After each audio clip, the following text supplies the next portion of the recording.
सच्चे दरबार की जय। स्वादित चरण कमल चिन्ह करंदाय भक्त जन मानस निवासाय श्री रामचंद्राय नमः।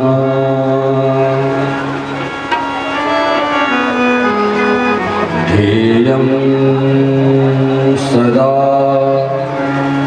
परिभवग्नमभीष्टदोहम् तीर्थास्पदं शिवविरञ्चितं शरण्यं विद्यार्थिहं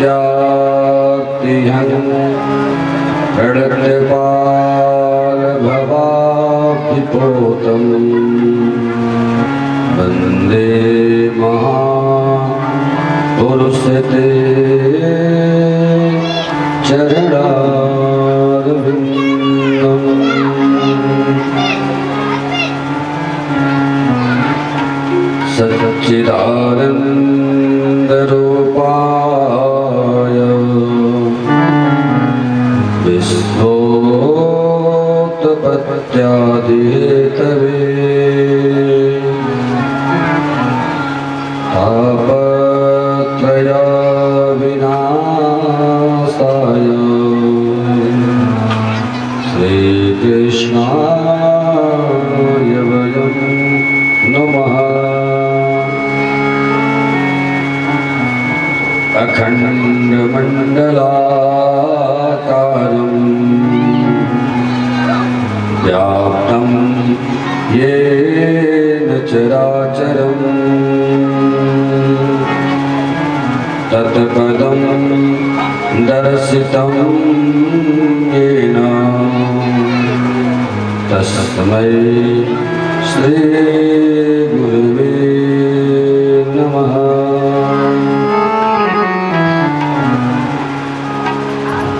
अतुलितबलधामं हेमशैलाभदेहं धनुजवन्कृशानं ज्ञानिनामाग्रगण्यं सकलगुणनिधानं वानराणामधीशं रघुपतिप्रियभक्तं वातजातं नमामि। सानन्दमानन्दवने वसन्तं आनन्दकन्दं हतपापवृन्दं वाराणसी नाथमनाथनाथं श्रीविश्वनाथं शरणं प्रपद्ये। जय जय श्री राधारमण जय जय नवल किशोर जय गोपी चित चोर प्रभु जय जय माखन चोर।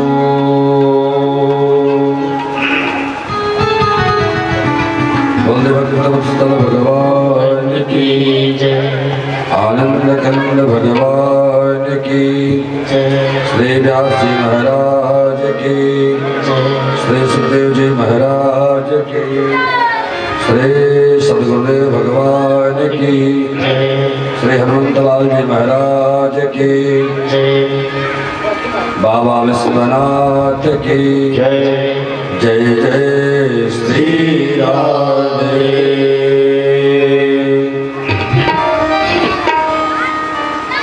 परम मंगल आयोजित श्रीमद् भागवत सप्ताह ज्ञान यज्ञ में श्री राधाष्टमी महोत्सव के पावन अवसर पर आयोजित श्रीमद् भागवत सप्ताह ज्ञान यज्ञ में आवाहित समस्त देवी देवतागण अकारण करुणावरुणालय पीताम्बरधारी लीला बिहारी श्री बांके बिहारी जी की वांगमय प्रतिमूर्ति श्री भागवत भगवान जी कथा के रसिक भगवान नाम में निरंतर संलिप्त रहने वाले ऐसे हमारे पवनात्मज श्री हनुमंतलाल जी महाराज, देवादित्य महादेव जी महाराज एवं आयोजक श्री हनुमान भजन मंडल आप दिन में संस्कृत वांग्मय धारा में प्रवाहित हो रहे श्रीमद् भागवत महापुराण के पावन पुनीत श्लोकों का श्रवण कर रहे हैं। आप सभी को श्रवण करा रहे ऐसे हमारे संस्कृत वांग्मय धारा के समस्त वैदिक विद्वजन रसिकजन संगीत के मनोज्ञजन एवं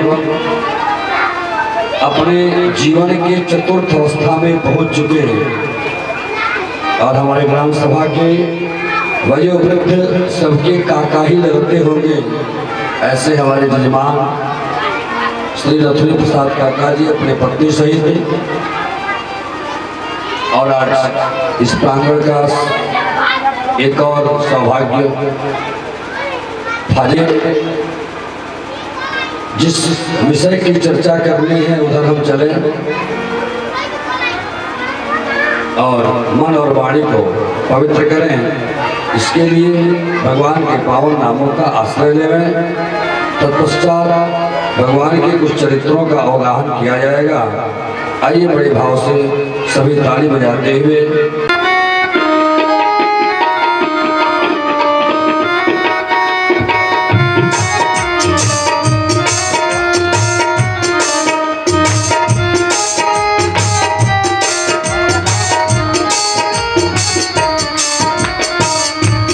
जय जय राधा रमण हरि बोल, जय जय राधा रमण हरि बोल, राधा रमण हरि बोल, जय राधा रमण हरि बोल,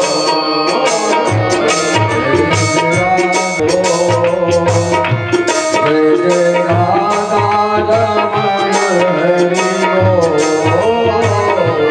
जय जय राधा रमण हरि बोल, जय जय राधा रमण हरि बोल, जय जय राधा रमण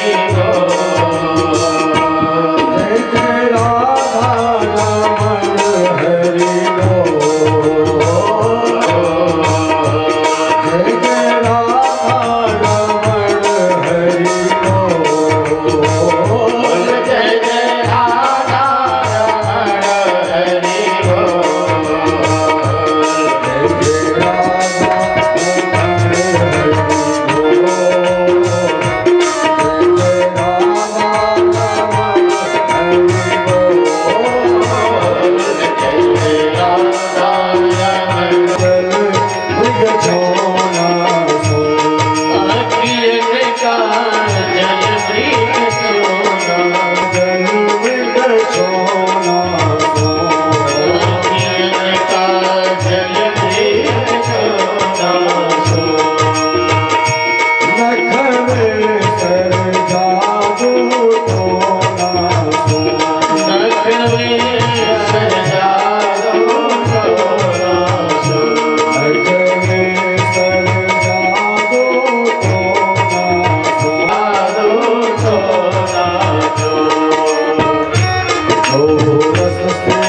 देवहूति मैया को दिव्य उपदेश दिया है और पुनः भगवान अपने धाम को पधारे हैं। कपिल भगवान अपने आश्रम को चल पड़े हैं। कथा चतुर्थ स्कंद में प्रवेश करें, चूंकि आज पारायण के माध्यम से तो कथा बहुत आगे जा चुकी है। पारायण ही इस कथा का मूल है। हिंदी व्याख्यान करके हम साधारण लोग, हम संसारिक लोग भागवत की कथा को पार नहीं पा सकते। कथा समुद्र है, परमहंसों की संहिता है।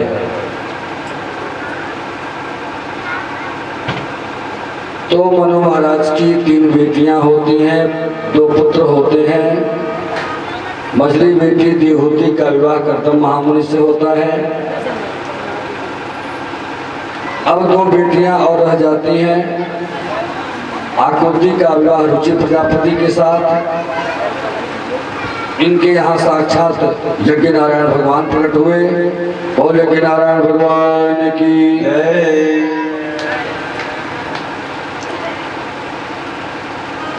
जो कर्दम महामुनि की जो एक बेटी है अनसुईया, उनका विवाह अत्रि महामुनि से होता है। अत्रि महामुनि ने तपस्या किया, ब्रह्मा विष्णु महेश तीनों को प्रकट किया और तीनों को अपने घर बालक रूप में जन्म लेने का वर मांग लिया। त्रिदेवों ने तथास्तु कह के वहां से चल दिए, वर दिए और समय आया है तो अनसुईया मैया के गोद में ब्रह्मा के अंश से चंद्रमा, भगवान शिव के अंश से दुर्वासा ऋषि और स्वयं श्री हरि विष्णु के अंश से अनसुईया मैया के गोद में भगवान दत्तात्रेय महाराज का प्राकट्य हुआ। बोल दत्तात्रेय भगवान की जय। भगवान के 24 अवतार हुए हैं भागवत जी में। सभी अवतारों की कथा यदि विस्तार से होने लगे तो फिर ऐसे ऐसे कई सप्ताह लग जाएंगे, उसका पार नहीं मिलेगा। आइए केवल नाम मात्र से ही आगे बढ़ते हैं। आगे वो मनु महाराज के 2 बेटियों का विवाह हो गया। किनका किनका? देवहूति और आकृति। मनु महाराज की जो सबसे छोटी बेटी है प्रसूति, इनका विवाह दक्ष प्रजापति के साथ होता है। दक्ष प्रजापति की 16 पुत्रियां होती हैं। 16 में से 13 धर्म की पत्नियां बनी। उनमें से धर्म की मूर्ति नाम की जो पत्नी है, उनके यहाँ साक्षात भगवान नर और नारायण के रूप में प्रकट हुए। बोल नर नारायण भगवान की जय। ये नर नारायण भगवान आज भी बद्री विशाल में विराजमान हैं। और जो 3 बेटियां बच्ची हैं, उनमें से एक बेटी जो स्वाहा है, इनका विवाह अग्निदेव से होता है। जो स्वधा है, इसका विवाह पितरों से होता है। इसीलिए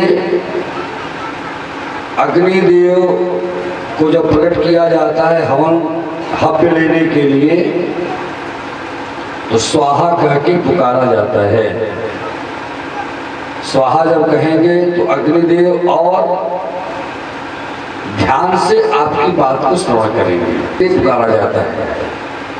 और कोई भी भोज्य सामग्री व्यवहार में आई है तो कोई भी भोज्य सामग्री पत्नी के द्वारा ही पति को प्राप्त होता है।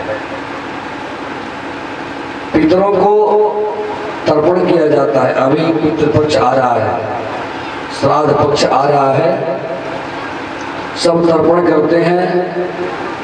जिनके पिता नहीं है सुधा बोलते हैं, तस्मै सुधा, तस्से सुधा, ऐसे बोलते हैं।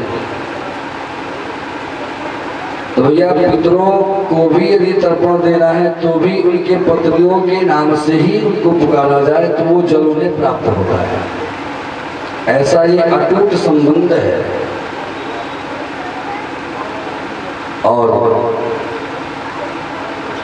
एक और बेटी इनकी बच जाती है जिनका नाम है सती। सती का विवाह भगवान शिव के साथ होता है। सती को कोई संतान नहीं होती, सती को कोई संतान नहीं होती। इसके पीछे कारण होता है, इसके पीछे कारण सती दहन है। सती का दहन हो जाता है। आप सब सती दहन की कथा सुन चुके होंगे। राधे। दक्ष प्रजापति ने अपने अपमान का बदला लेने के लिए कनखल में यज्ञ करवाया। अपने पति का स्थान नहीं देखती और क्रोधाग्नि में अपने शरीर को जला देती हैं, त्याग देती हैं। इसी वजह से सती को कोई संतान नहीं होती। कथा आगे बहुत करनी है, इसलिए अति संक्षेप में सब कुछ करते हुए इसी वजह से सती मैया की कोई संतान ही नहीं हुई। सृष्टि का क्रम आगे बढ़ा और मनु महाराज की तीनों बेटियों की वंशावली आप जान लिए, सुन लिए। अब इनके दो पुत्र और हैं, एक है प्रियव्रत और दूसरा है उतानपाद। आइए चर्चा करते हैं। उतानपाद जो मनु महाराज के द्वितीय पुत्र हैं। उतानपाद राजा है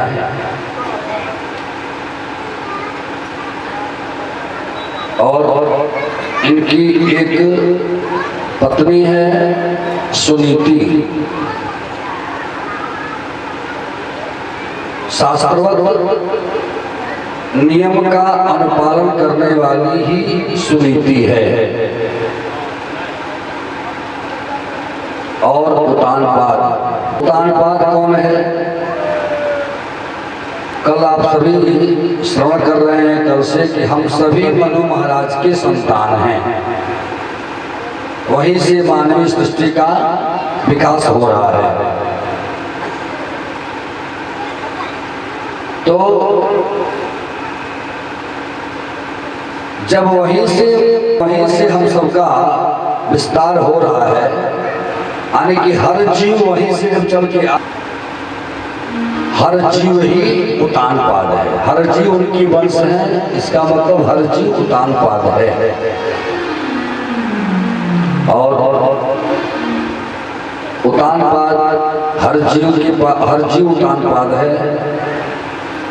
हर जीव के पास दो पत्नियां हैं, एक है सुनीति और एक है सुरुचि। हर जीव के पास दो प्रकार की बुद्धि है, सुबुद्धि और दुर्बुद्धि।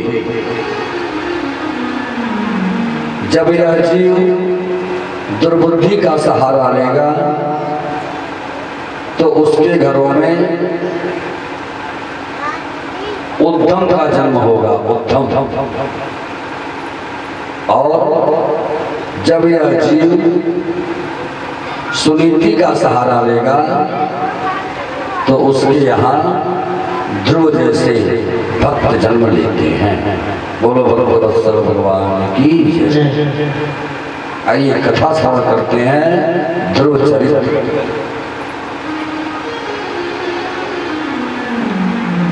सुनीति मैया के गर्भ से ध्रुव जी का जन्म होता है।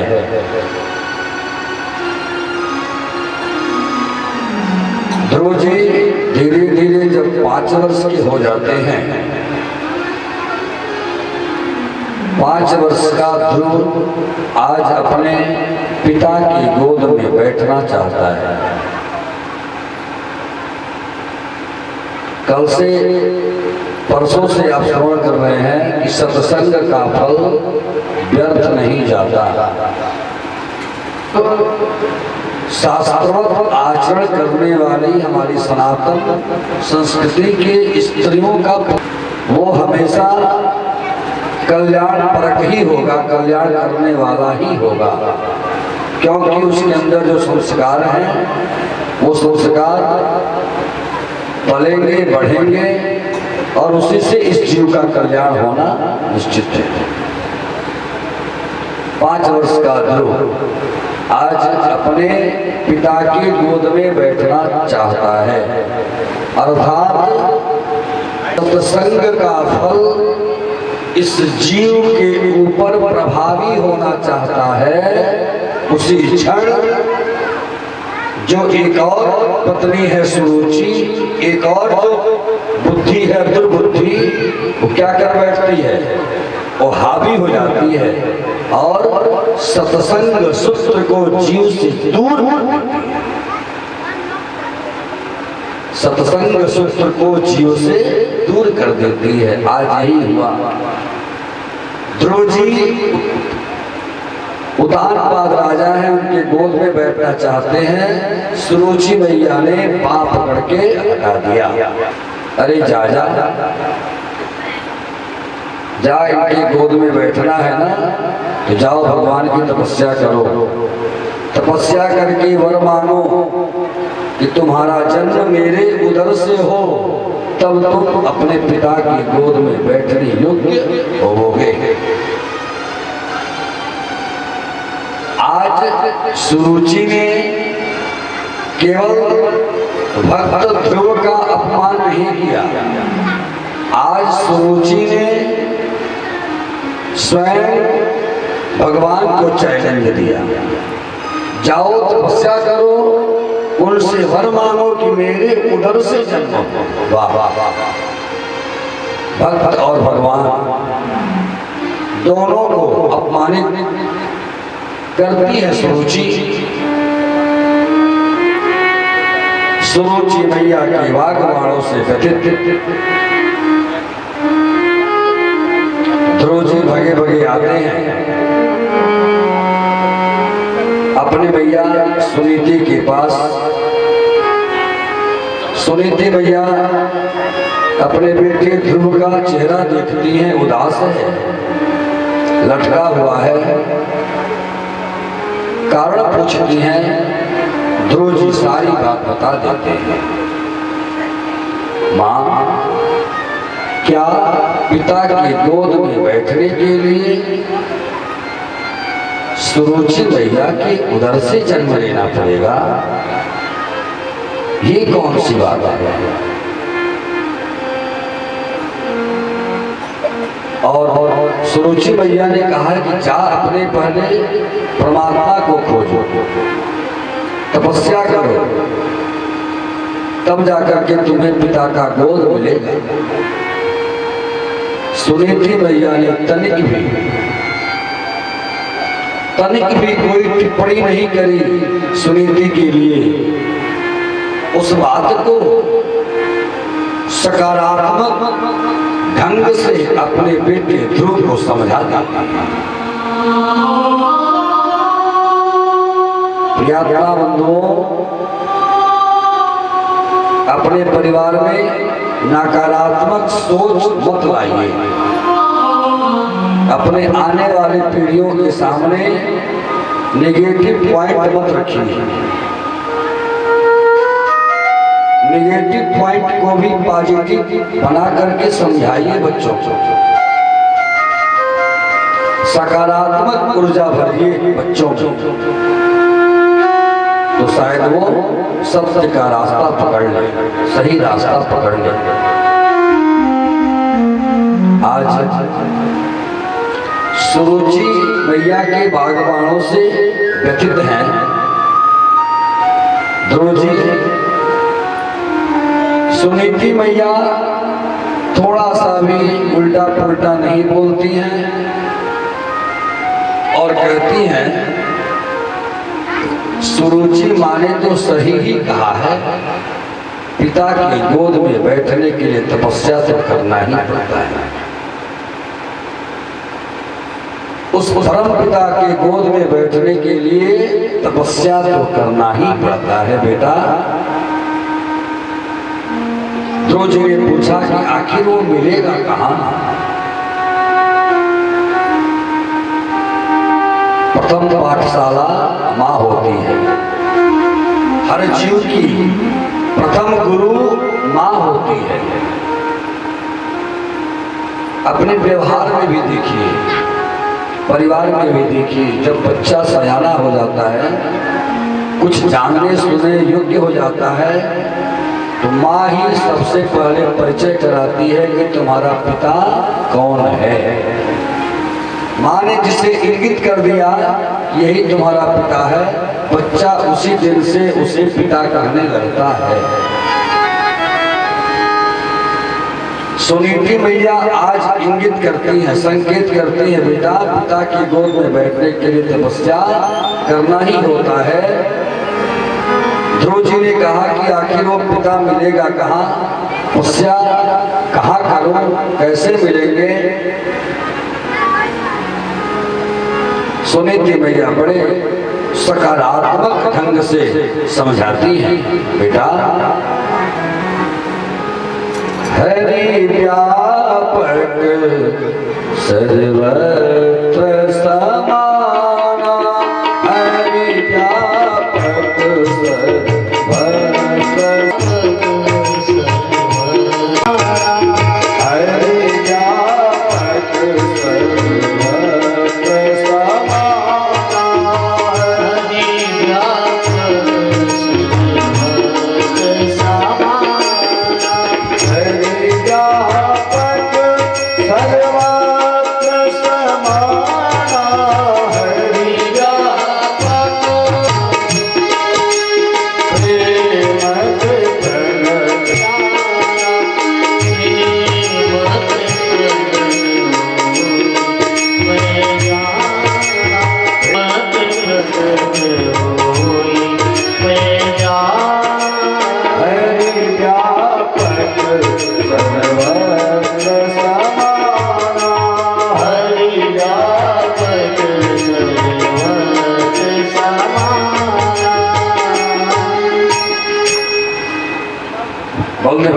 भगवान की।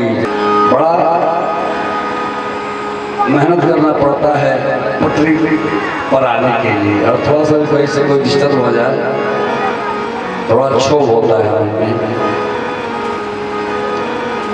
माँ ने बताया कि हरि व्यापक सर्वत्र समाना, परमात्मा तो हर जगह हर क्षण व्याप्त है, बस उसके साथ अपने आप को जोड़ लेना है, जुड़ जाना है अपने आप को, उससे प्रेम की डोरी में बंध जाना है, बस जीव का कल्याण हो जाएगा। देखिए ध्यान दीजिएगा, आज गुरु माँ गुरु है, भक्त प्रहलाद को शिक्षा देती है, बता रही है जब तक आपके जीवन में गुरु नहीं मिलेंगे तो परमात्मा का मिलना बड़ा दुर्लभ है।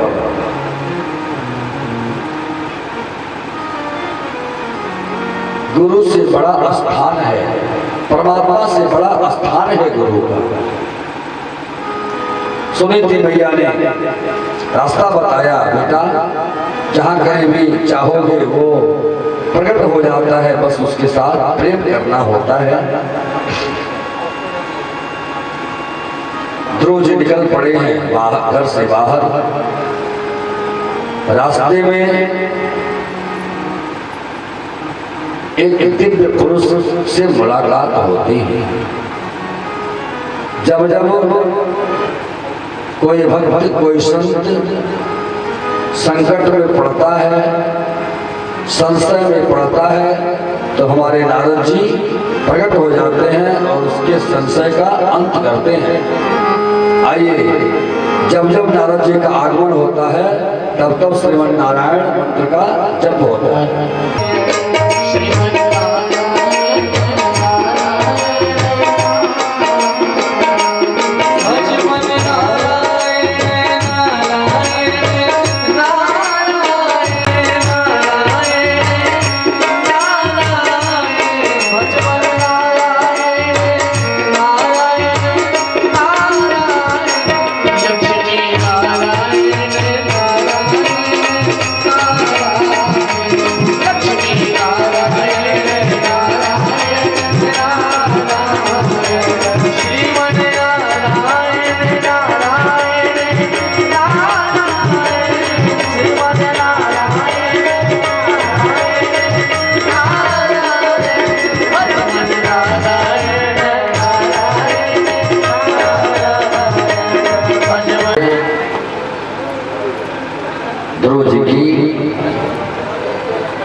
जब रास्ते में गुरु मिल जाते हैं तो जीव का उद्धार हो जाता है, कल्याण हो जाता है।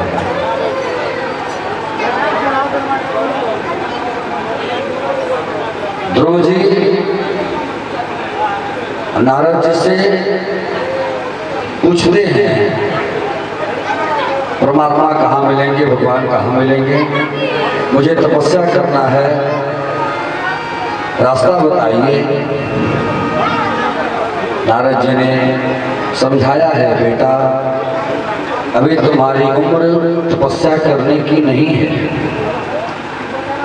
अभी तुम तो बच्चे हो, तुम्हें खेलने का पढ़ने का समय है, जाओ खेलो खाओ पढ़ो लिखो। लेकिन ध्रुव जी आज ठान लिए हैं, नाम ही है ध्रुव, ध्रुव माने अटल। अब वो टलेगा नहीं, अपने रास्ते से हटेगा नहीं, चल पड़ा है तो चल पड़ा। नारद जी ने ढेर सारे उपदेश दिए हैं, बताए हैं, बेटा लौट जाओ, जंगल में जाओगे, हिंसक जानवर हैं, तुझे मार डालेंगे, डर लगेगा, डराते हैं, भयभीत करते हैं, परंतु ध्रुव जी वापस जाने का नाम नहीं लेते। ध्रुव जी ने कहा कि आप एक बात बताइए, आप कितना हो उपदेश दें, लेकिन ये मेरा मन चलनी बन गया है, चलनी जिससे आटा चालते हैं ना, वो चलनी बन गया है, झरना बन गया है, इसमें आपके ये उपदेश टिकते नहीं हैं। झरने में चाहे कामधेनु का दूध ही क्यों न दुहा जाए, उस झरने में टिकेगा नहीं, रुकेगा नहीं। इसलिए हे नारद जी, मेरा भी हृदय सुरुचि मैया की वाग बाणों से झरना हो गया है, आपकी कोई बात उसमें समाती नहीं, टिकती नहीं। कहने के बाद नारद जी समझ गए कि चेला पक्का है। नारद जी ने एक मंत्र दिया और उसी मंत्र का सहारा लेकर के ध्रुव जी तपस्यारत हो जाते हैं, कठिन तपस्या करते हैं ध्रुव जी, समाधि लग जाती है। थोड़ा विचार करिए, 5 वर्ष का बालक जब तपस्या की श्रेणी में होगा, जब तपस्या कर रहा होगा, क्या दृश्य होगा। मात्र 5 वर्ष का बालक वट वृक्ष की छांव में आसन लगा के बैठ गया। जब प्रारंभ हो गया, ओम नमो भगवते वासुदेवाय, ओम नमो भगवते वासुदेवाय, ओम नमो भगवते वासुदेवाय।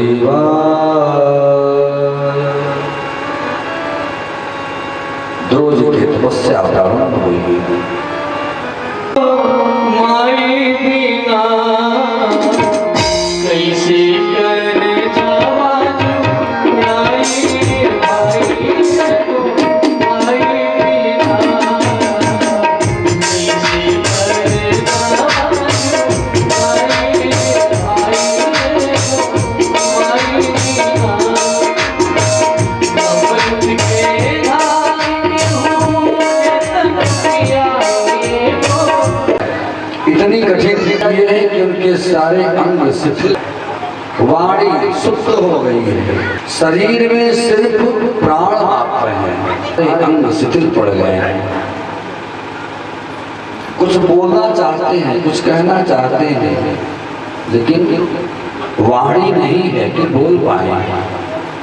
भगवान इस बात को समझ गए और प्यारे धीरे से भगवान अंग के सहारे ध्रुव जी की कपोल का स्पर्श किए हैं, गाल का स्पर्श किए हैं और स्पर्श वाह जिसके ऊपर भगवान का स्पर्श मिल जाए।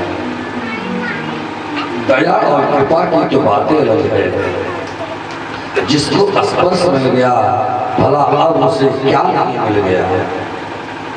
स्पर्श करने मात्र से ध्रुव जी को वेद वेदांतों का ज्ञान हो गया,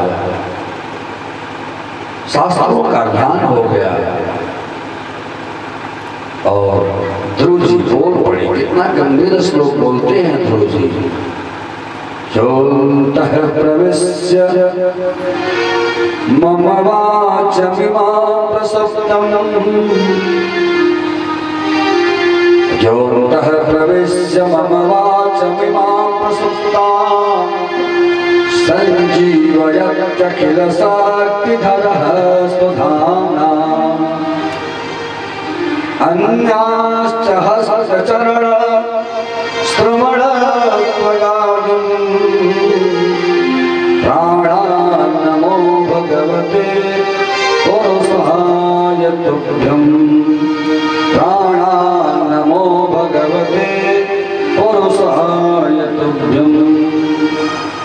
आपने मेरे अंदर सोई हुई वाणी को जगा दिया।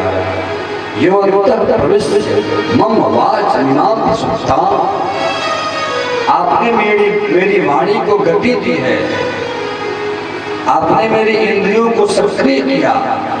प्राणा नमो भगवते पुरुषाय तुभ्यं, प्राणों की गहराई से, हृदय की गहराई से आपको बारंबार प्रणाम।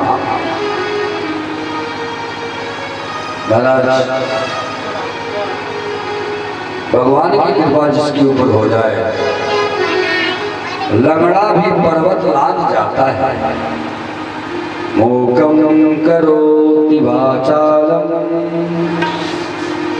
पंगुं लंघयते गिरिं, यत् कृपातमहं वन्दे परमानंद माधवम्। ये कृपा है। गूंगा भी बोलना प्रारंभ कर देता है, लंगड़ा भी पर्वत लांघ जाता है, अरे यहाँ तक कि अंधे को सब कुछ दर्शाई। चरण कमल बंदो हरि राई, ये स्थिति है। बशर्ते उस कृपा को पाने के लिए प्यारे कुछ पुरुषार्थ करना पड़ेगा। हम संसारिक लोग बिना पुरुषार्थ किए चाहते हैं कि हमारा सारा कार्य सफल हो जाए। प्रयत्न नहीं करेंगे, प्रयास नहीं करेंगे। यहाँ तक कि अभी कोई सूचना मिल जाए, कि फाजिलनगर में राखी बटाता फ्री में, फाजिलनगर में फ्री में राखी बट रहा है। अरे भैया, उस राखी को खा लेने से सारा दर्द खत्म हो जाएगा, सारी बीमारी क्षण भर में छूमंतर हो जा रही है। देखिए भीड़ कितनी लग रही है वहां, बिना प्रयास। हम संसारिक लोग इतने किस संज्ञा से उसे नवाजा जाए, इतने हम लोग अपंग हो चुके हैं कि बिना प्रयास के चाहते हैं सब कुछ मिल जाए। बताइए, डॉक्टर साहब बैठे हैं, डॉक्टर श्वेता सिंह जी, आखिर ये सामुदायिक स्वास्थ्य केंद्र में डॉक्टर है फाजिलनगर, क्या ये बिना प्रयास के वहां आ गई होंगी? इन्होंने वहां तक पहुंचने के लिए क्या क्या तपस्या किया होगा, यदि ये भी अपने घर में बैठी रहती तो क्या ये पद मिलता है? इनको नहीं मिलता। चलना पड़ेगा, कुछ करना पड़ेगा। साध्य को पाने के लिए साधक को साधन का सहारा लेकर के वहां तक चलना पड़ेगा, तब जाकर के कार्य आपके सिद्ध होंगे। आज ध्रुव जी अपने भगवान को प्रकट किए हैं। भगवान ने कहा, बोल बेटा क्या मांगना चाहता है? अब ध्रुव जी कहते हैं कि सरकार अब मुझे किसी बात की कमी नहीं है। मेरी जिंदगी में तुम हो, मेरे पास क्या कमी है? मेरी जिंदगी में तुम हो, मेरे पास क्या कमी है? मेरी जिंदगी में तुम हो, मेरे पास क्या कमी है? मेरी जिंदगी में तुम हो, मेरे पास क्या कमी है? मुझे और किसी की परवाह भी नहीं है। मुझे और किसी की दरकार भी नहीं है।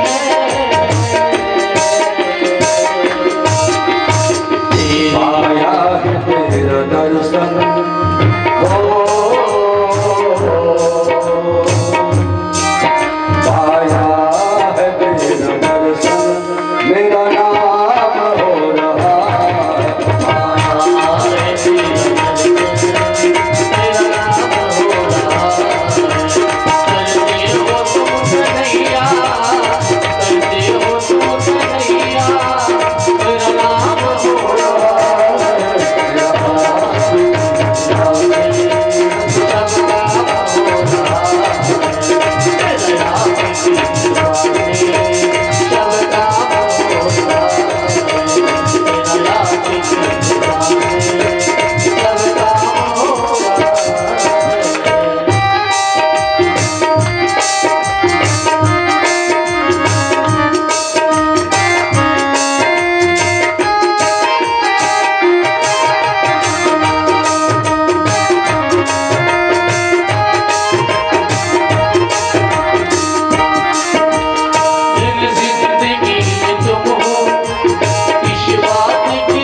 बोल भागवत भगवान की, भक्त और भगवान की।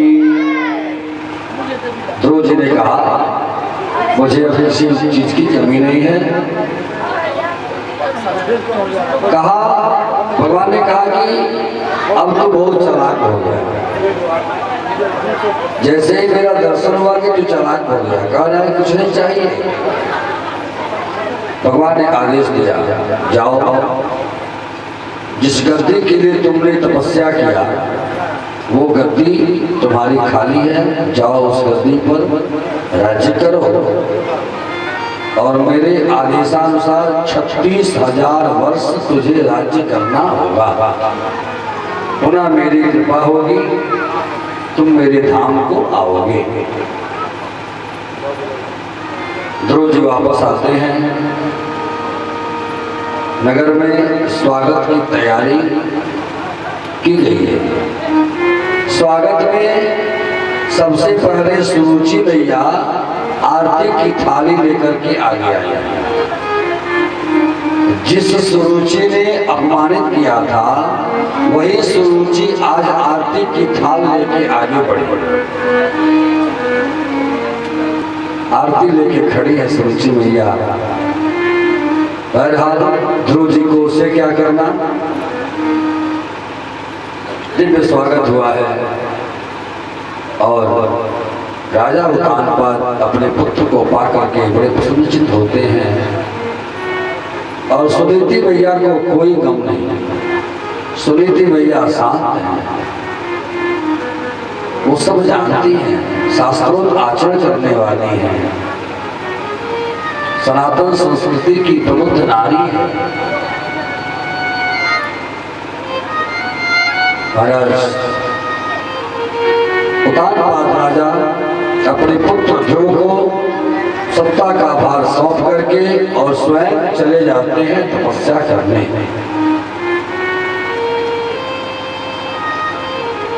ध्रुव जी का विवाह भी होता है। सुनीता नाम की कन्या है, उससे विवाह होता है। ध्रुव जी के पुत्र भी होते हैं, उत्कल और वत्सल नाम के दो पुत्र होते हैं। ध्रुव जी का जो छोटा भाई है उत्तम, अभी हमने कहा पहले कि यदि यह जीव दुर्बुद्धि का सहारा लेगा तो उसके यहाँ उत्तम नामक पुत्र जन्म लेगा, और यदि यही जीव सुनीति का सहारा लेगा तो उसके घर में ध्रुव जैसे भक्त जन्म लेंगे। तो वही जो दुर्बुद्धि से उत्पन्न जो उत्तम है, तो दुर्बुद्धि का कुबुद्धि का जो फल है वो क्या होगा? झगड़ा ही होगा। कुमतिया नित दिन, कुमतिया दारुण नित ही लगे। जहाँ कुमति है वहां हमेशा झगड़ा ही झगड़ा है।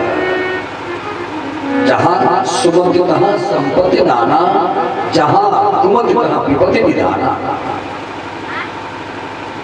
तो जो ये उद्यम है ये निरंतर झगड़ा ही करने वाला है। यक्षों से झगड़ा कर लिया और यक्षों ने उद्यम को मार दिया। अब अपने भाई का बदला लेने के लिए ध्रुव जी यक्षों पर चढ़ाई कर दिए। एक एक करके यक्षों को मारना प्रारंभ कर दिया ध्रुव जी।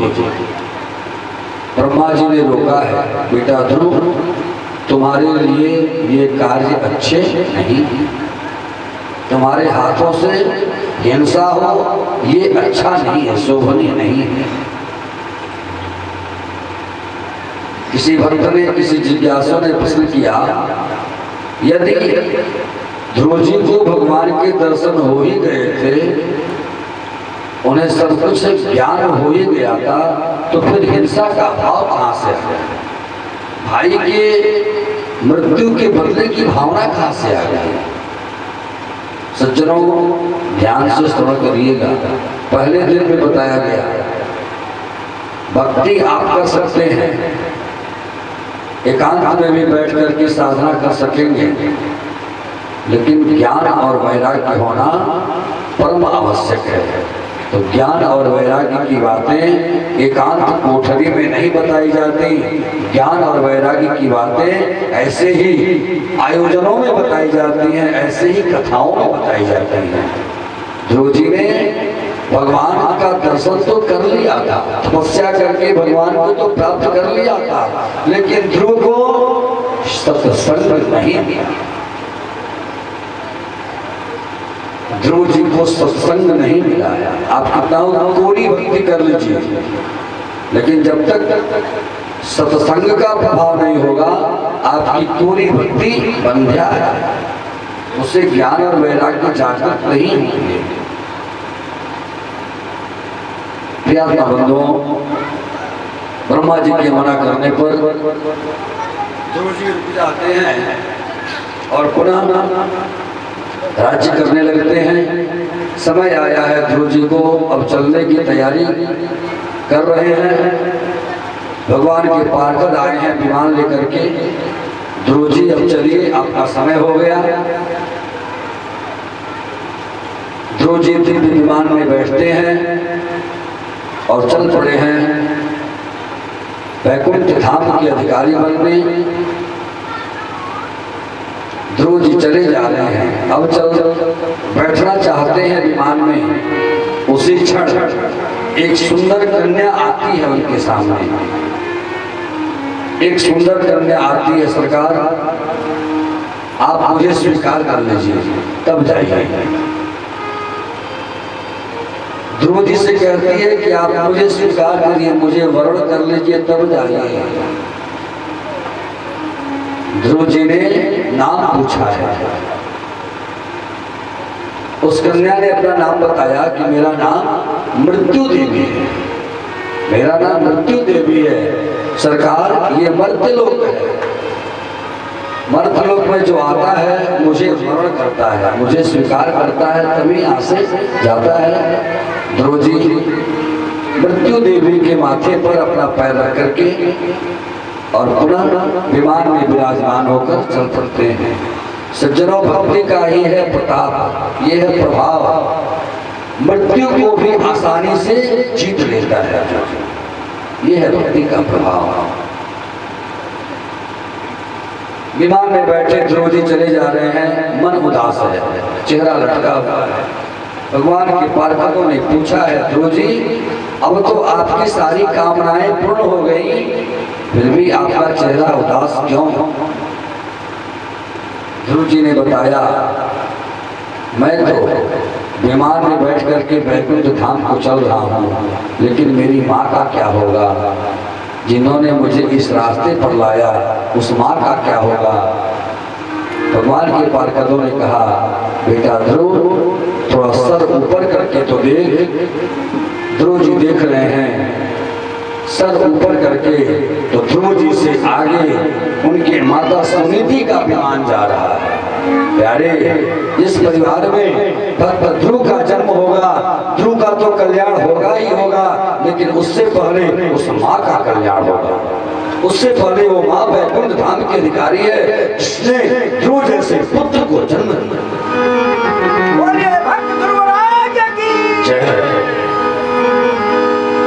और वास्तव में वही माँ पुत्रवती कहने योग्य है जो ध्रुव जैसे चरित्र वाले पुत्र को जन्म दिया।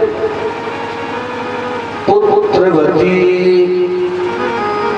पुत्रवती जीवती जग सोई, पुत्रवती जीवती जग सोई।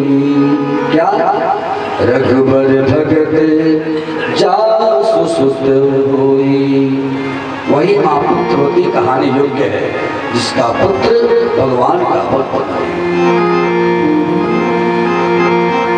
सज्जनों, इस तरह से प्रयास करके अपने परिवार में ध्रुव चरित्र को सुनाएं, बताएं, अपने बच्चों में ये संस्कार डालें। बोले बोले भगवत भगवान की जय। बोले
ध्रुव जी नाम जपे, नाम जपना है, चाहे जैसे भी हो नाम जप करें। ध्रुव जी किस भाव से जपे? ध्रुव सकलानी जपे हरि नाम।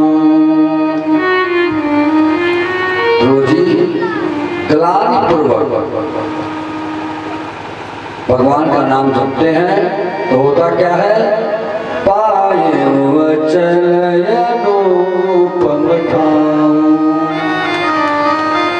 आज भी शरीर रूप में हमारे और आपके बीच ध्रुव जी नहीं है, परंतु आसमान में आज भी उन ताराओं के बीच टिमटिमा रहे हैं, चमक रहे हैं और साक्षी माने जाते हैं। विवाह मंडप में जब विवाह संस्कार होते हैं तो ध्रुव तारा को साक्षी माना जाता है। वर वधू को बताया जाता है कि आप ध्रुव जी तारा को देखिए, ध्रुव तारा को देखिए। उसके पीछे क्या रहस्य है? उसके पीछे यही रहस्य है कि जिस तरह से ये ध्रुव तारा चमक रहा है, इसके प्रकाश में कभी भी कमी नहीं आई, वैसे ही हम सबके जीवन में सदा सदा प्रकाश ही प्रकाश रहे, कभी अंधकार न आए। इसी भाव से ध्रुव जी को दर्शन कराया जाता है विवाह मंडप में। बोलो बोलो भगवान की जय। इसी ध्रुव जी के पावन चरित्र में, पावन वंश में आगे चल करके जन्म होता है। महाराज अंग जन्म लेते हैं। महाराज अंग तो बड़े ही धर्मात्मा राजा हैं, प्रतापी राजा हैं, परंतु उनका पुत्र उतना ही नालायक है, उतना ही दुराचारी है। पुत्र के दुराचार से पीड़ित होकर के महाराज अंग अपने राज्य को छोड़कर चल दिए। अंग के जो पुत्र हैं वेन, उन्होंने अपने पिता को खूब ढूंढवाया, खूब खोजवाया, लेकिन कहीं नहीं मिले। सो वेन ने स्वयं ही अपने सत्ता को धारण कर लिया। पिता नहीं मिले, गद्दी खाली है। वही राज्य परंपरा थी उस समय, तो राजगद्दी खाली रहेगी नहीं, इसलिए राजा का पुत्र वेन को ही राजा बना दिया गया। जिस चरित्र का राजा होता है, प्रजा में वैसा ही संस्कार भी डालता है। सज्जनों, वेन का चरित्र है दुराचार, धर्म के विपरीत आचरण। जैसे ही वेन राजगद्दी संभाला, अपना मैनिफेस्टो जारी किया, अपना घोषणा पत्र जारी किया। उसका घोषणा पत्र क्या था? अपनी कार्य योजना, अपने घोषणा पत्र को कार्य योजना में डाल दिया। क्या? न यष्कर्तव्यम न दातव्यम न होतव्यम न द्विजाक्वचित्। न तो कोई यज्ञ होंगे, न तो कोई दान होंगे, और न ही हमारे राज्य में पूजा पाठ होगा। कुछ नहीं होगा। जब तक मैं राजा हूं तब तक मेरे समय में ये सब धर्म कार्य नहीं होंगे। मेरे समय में जितने अधर्म आचरण हैं, प्रजा को अपनाना है, अपना लेना। ये उन दिनों ही ये सब कार्य नहीं होते थे। आज के परिवेश में भी यदि आपके देश का राजा धर्मात्मा है, धर्मनिष्ठ है, तो आपकी सनातन संस्कृति को बचा के रखेगा, उसके लिए मरेगा, मिटेगा, लड़ेगा, अपने आप को मिट जाएगा, लेकिन सनातन संस्कृति को बचाएगा, भारतीय संस्कृति को बचाएगा। सज्जनों, यदि दुराचारी राजा हो जाएगा तो आपकी संस्कृति मटिया मेल हो जाएगी, मिट्टी में मिल जाएगी। इसलिए संस्कृति को बचाना है, धर्म को बचाना है, तो राजा धर्मात्मा बनाना पड़ेगा।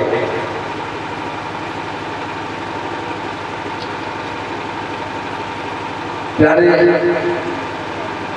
अब वेन तो राजा बन गया, लेकिन उसके दुराचार से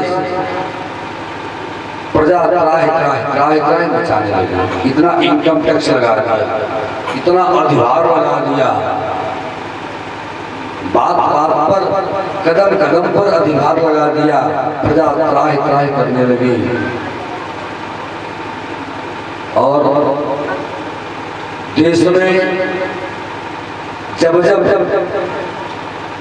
जब संकट आया है, तब तब किसी संत को आगे आना पड़ा है, और तभी जाकर के देश का कल्याण हुआ है। संतों की मंडली आंदोलन करना प्रारंभ कर देते हैं। आजकल बड़ी परिचर्चा हो जाती है कि संतों का क्या काम राजनीति में, क्या काम राजनीति में, संत क्यों आ जाते हैं। प्यारा बंधुओं,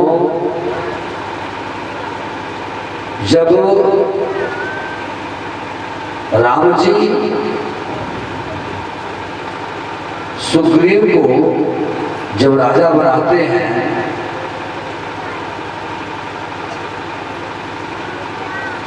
सुग्रीव ने कहा उस समय कि सरकार, मुझे आप राजा क्यों बना रहे हैं, मैं तो सन्यासी यति। भगवान राम ने कहा कि सन्यासी से बढ़कर के हितकर राजा और कोई नहीं हो सकता। तो यदि देश में, देश की राजनीति में यदि संत नहीं आएंगे तो क्या चोरों की राजनीति होगी देश में? क्या इस देश की सत्ता किसी चोर के हाथों में सौंप दी जाए तो देश को लूट ले? अंग्रेजों को भगाने के लिए कौन सामने आया? महात्मा गांधी सामने आते हैं, संत थे। उसके बाद जब देश आजाद हो जाता है तो लुटेरे तो बहुत हैं जो लूटने को तैयार है। तो जब देश में, यह भारत देश है, इसमें दो ही गद्दियां चलती हैं, या तो राजगद्दी नहीं तो व्यास गद्दी। पूरे विश्व में ऐसा कोई देश नहीं जहां राजगद्दी और व्यास गद्दी दो गद्दियां चली हों। ये भारत देश है, ये सनातनियों का देश है। यहाँ व्यास गद्दी और राजगद्दी दोनों चलती है। जब राजगद्दी संकट में पड़ी है, तब हमारे संत, हमारे व्यास उस राजनीति को परिशोधन करके और कल्याण किए हैं देश का। अयोध्या की राजगद्दी संकट में पड़ गई, राम वन को चले गए, दशरथ का निधन हो गया, देश राजा विहीन हो गया, कैसे चले देश? उन दिनों राय किसने दिया? उन दिनों एक वैकल्पिक राजा किसने दिया? महर्षि वशिष्ठ ने दिया। खोज लेते उन दिनों, राजाओं को बुला के मंथन कर लेते, गुरुदेव वशिष्ठ को आगे आना पड़ा। जब देश में राजगद्दियों पर जब संकट आया है, तब संतों को आगे आना पड़ा है। वेन राजा बना, दुराचारी राजा हो जाता है, संतों ने आंदोलन किया है, ऐसी हुंकार भरी है, ऐसी हुंकार भरी है कि वेद का काम तमाम हो गया। वेद नमो नारायण हो गया। संतों ने पुनः मंथन किया है, उस वेद के शरीर से एक निश्चित प्रकट हुआ है। संतों ने विचार किया है, मंथन किया है, एक वैकल्पिक राजा बनाया निश्चित।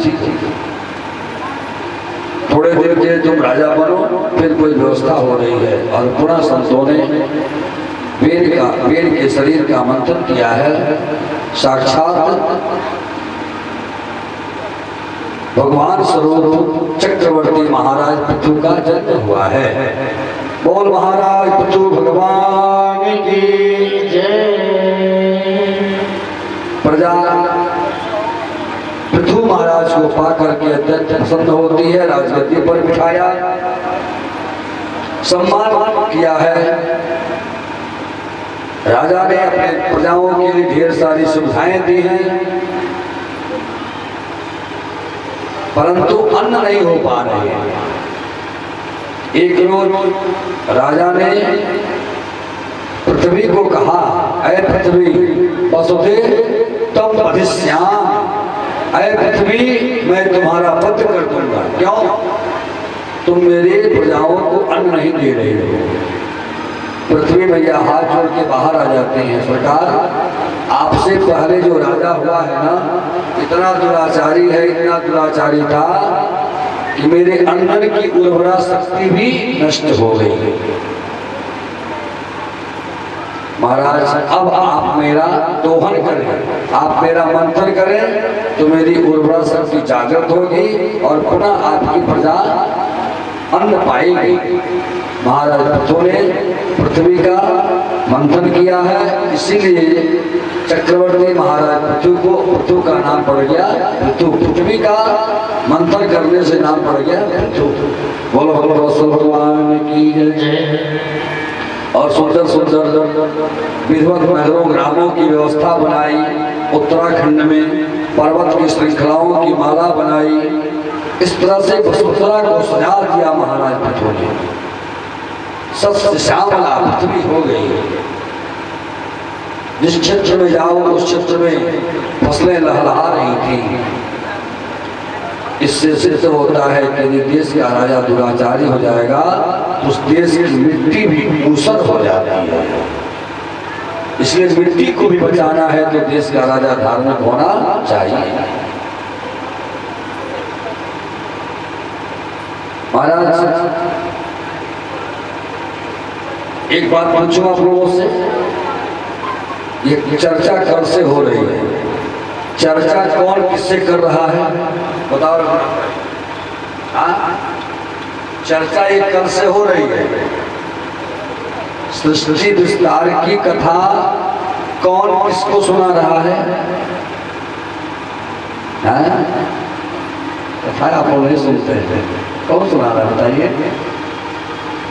विदुर जी आए हैं मैत्रेय महामुनि के पास और उपदेश के क्रम में मैत्रेय महामुनि विदुर जी को ये सृष्टि विस्तार की कथा सुना रहे हैं। उसी क्रम में ये सारी बातें आ रही हैं।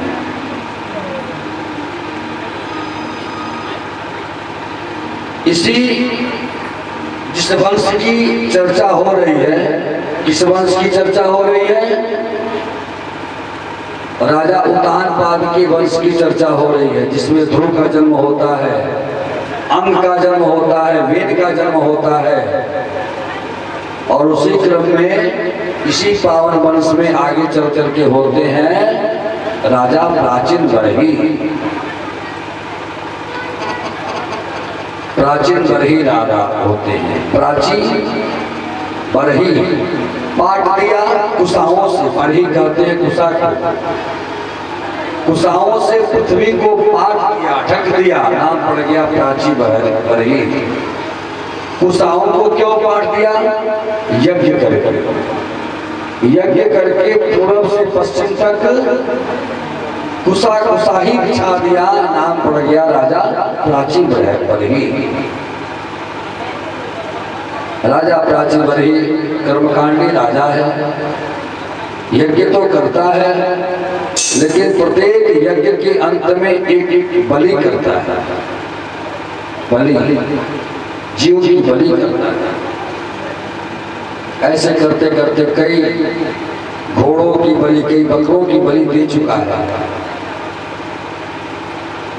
एक दिन नारद जी का आगमन होता है।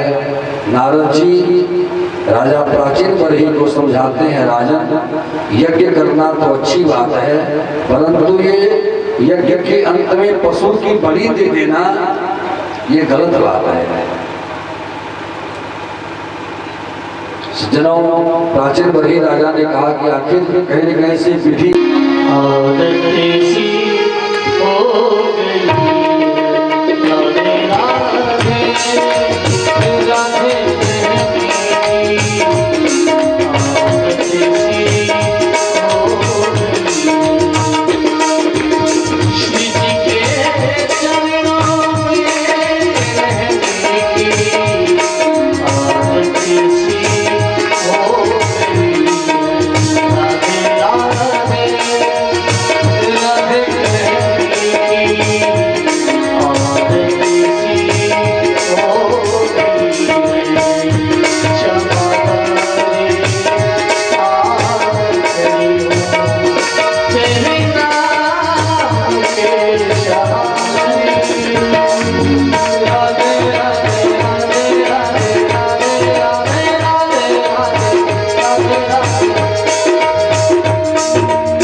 सभी लोग हाथ बांध कर बैठे। किससे किससे बातें करूंगा? हाथ उठाइए सभी लोग एक बार, सभी लोग हाथ उठाएं एक बार। अरे वाह, क्या खुश है। और भगवान के जन्म, बिल्कुल घबराने की बात नहीं है। हम भी कल यहाँ पर डांस करेंगे, है ना? इसीलिए हाथ उठाए पर कहेंगे क्या? मेरे साथ हाथ उठाइए, सबसे देखा देना, सब हाथ उठाओ। हाँ, जहाँ ले उठाऊंगा। राधे राधे राधे राधे राधे राधे राधे राधे राधे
जब हम बोलते तो ये सब काहे बोलता?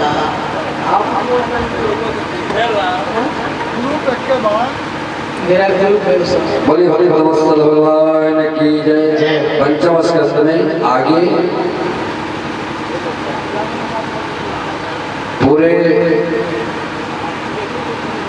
इस विश्व का भूगोल वर्णन है। बोले भगवान भगवान की जय। पंचम स्कंद में आगे भूगोल और खगोल ज्ञान के बारे में वर्णन है। अब आप बताइए कि इस भागवत में कौन सा शास्त्र नहीं है? इसमें भूगोल शास्त्र भी है, इसमें खगोल शास्त्र है। क्या नहीं है भागवत में? भागवत में सब कुछ है। कितना हो विज्ञान आगे बढ़ा है, इन्हीं शास्त्रों के सूत्रों को लेकर के ही आगे बढ़ा है, खोज किया है। खगोल शास्त्रियों से, भूगोल शास्त्रियों से पूछ दिया जाए कितने लोग हैं, वो नहीं बताएंगे। वो लोग, उनकी गणना उसके पास नहीं है कितने लोग हैं, लेकिन चंद्र लोग में जाने पर विश्वास करेंगे, चंद्रयान भेजने पर विश्वास करेंगे, मंगल ग्रह पे जाके जमीन खरीदने में विश्वास करेंगे। लोग पूछ दिया जाए कितने लोग हैं, जिस पर नहीं बोल पाते।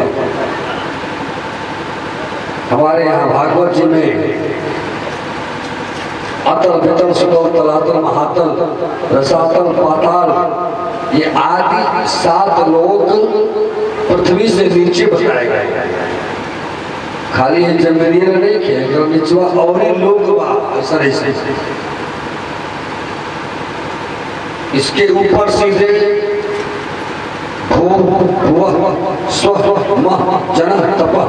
और सत्य 7 लोग इसके ऊपर भी हैं। और नीचे से ऊपर तक संपूर्ण ब्रह्मांड की दूरी 50 करोड़ योजन की है। 50 करोड़ योजन की है। और पृथ्वी से 99,000 योजन नीचे यमराज की संयमी पुरी है। और उसी यमराज की संयमी पुरी में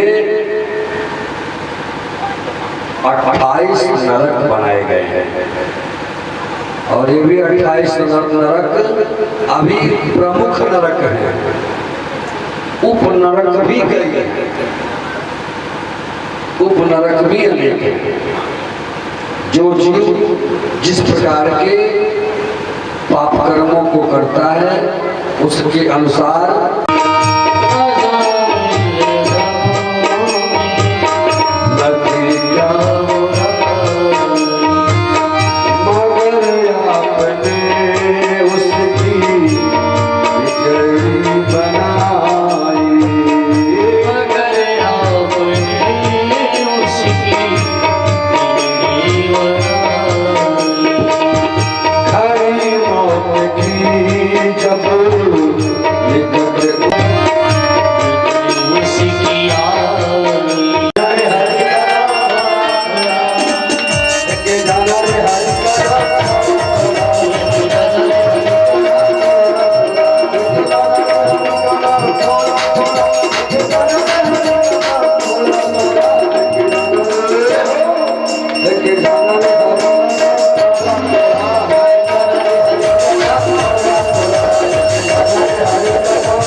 पापों का शोधन होता है और जीव का कल्याण होता है। किससे? नाम जपने से।